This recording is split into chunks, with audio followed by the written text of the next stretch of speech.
இங்கிலாந்தில் உள்நாட்டு போராட்டம் தீவிரமடைந்துள்ள நிலையில் அங்குள்ள இந்தியர்கள் பாதுகாப்பாக இருக்கும்படி லண்டனில் உள்ள இந்திய தூதரகம் அறிவுறுத்தியுள்ளது. வடகிழக்கு இங்கிலாந்தில் உள்ள பள்ளி ஒன்றில் 3 சிறுமிகள் கத்தியால் குத்தி கொலை செய்யப்பட்ட சம்பவத்திற்கு எதிர்ப்பு தெரிவித்து 2வது வாரமாக போராட்டங்கள் நடைபெற்று வருகின்றன.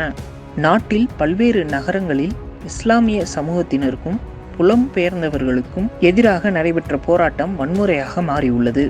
இந்த நிலையில் லண்டனில் உள்ள இந்திய தூதரகம் அறிக்கை ஒன்றை வெளியிட்டுள்ளது. அந்த அறிக்கையில், இங்கிலாந்தில் சில பகுதிகளில் கலவரம் ஏற்பட்டுள்ளதை இந்தியர்கள் நீங்கள் அறிவீர்கள். இங்கிலாந்து நிலவரத்தை இந்திய தூதரகம் தீவிரமாக கண்காணித்து வருகிறது.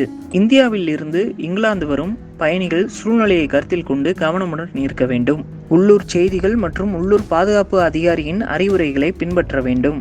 போராட்டம் நடைபெறும் பகுதிகளுக்கு செல்வதை தவிர்க்க வேண்டும் என இந்திய தூதரகம் அறிக்கை ஒன்றை வெளியிட்டுள்ளது. மேலும் அவசர தேவைக்கு தூதரகத்தை நாட விரும்புவோர் தொலைபேசி வாயிலாகவும் மின்னஞ்சல் வாயிலாகவும் தொடர்பு கொள்ளலாம் எனவும் இந்திய தூதரகம் அந்த அறிக்கையில் தெரிவித்துள்ளது.